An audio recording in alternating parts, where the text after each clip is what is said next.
Salman Khan fans को पाई बड़ खबर।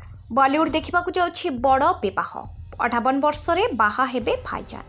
एही युवती को पसंद करिथिबा चर्चा केवल विवाह पाई नुहे निजर व्यक्तिगत जीवन को नहीं मध्य बेस चर्चा रे रही थांती अभिनेता सलमान खान।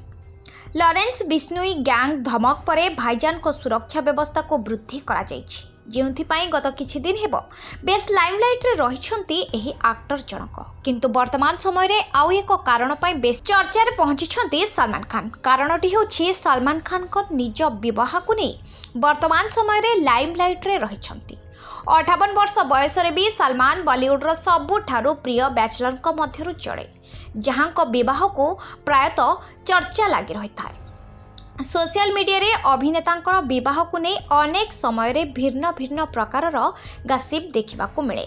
आउ एबे खबर रही कि सलमान कुआडे विवाह करने को जाउछंती। जड़े प्रसिद्ध भारतीय एथलीट को से विवाह करने को प्लान करुछंती। रिपोर्ट हिसाब रे टेनिस तारका सानिया मिर्जा सहित तांकर विवाह होई पारे। पाकिस्तानी क्रिकेटर शोएब अली ठारो अलगा हेबा परे वर्तमान सिंगल रहिछंती सानिया। किंतु यह पूर्व सानिया विवाह को नहीं अनेक गुजब देखा मिलता। और वर्तमान तांको ना रे जोड़ी हो जाइछि सलमान का ना। सलमान एवं सानिया को अनेक समय रे एकाठी देखा मिलुछि, जो कारणरू सेमाने संपर्क उपरे वर्तमान सृष्टि होछि प्रश्नवाची। हेले उभय निकटतर थिबा लोके यह स्पष्ट करिसेंति जे सेमानक मध्यरे रहिछि भल संपर्क।